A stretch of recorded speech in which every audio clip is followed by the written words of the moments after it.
Ils sont le couple politique inséparable des années 80. Ségolène Royal et François Hollande ont vécu 30 ans ensemble, et eu 4 enfants, tout en menant chacun une carrière politique complètement indépendante, chacun dans une circonscription. Dans le 11e épisode du podcast, intitulé Inséparables, Europe 1 décrypte la relation entre les deux socialistes. Michel Cotta raconte que François Hollande a attendu pas mal de temps avant de révéler sa relation naissante avec sa camarade de l'ENA, qu'il rencontre en 1978. François Hollande n'a jamais aimé parler de sa vie privée. Par conséquent, il a caché longtemps sa liaison avec Ségolène Royal à ses propres camarades de l'ENA. Si est-il lors d'un week-end entre amis et camarades de promotion que François Hollande finira par révéler qu'il sort avec la jeune socialiste. Comme le relate Michel Cotta, un jour il est arrivé en week-end chez un copain.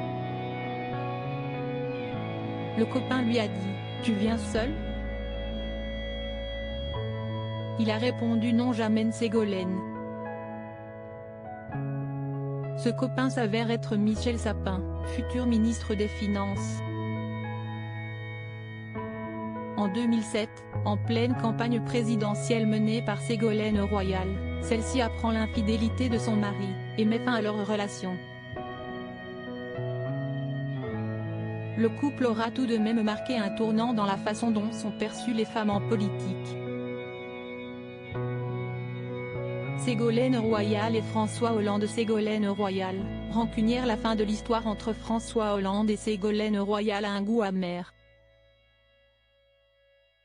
Parmi les principales, la rivalité entre sa compagne de l'époque Valérie Trierweiler et son ex-épouse Ségolène Royal.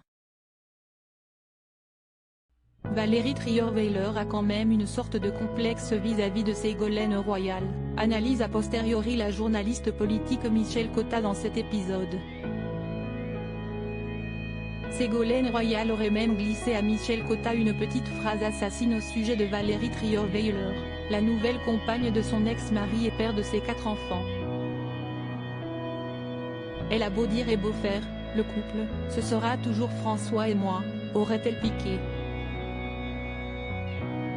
Crédit photo, Denis Allarpoul. Best Image.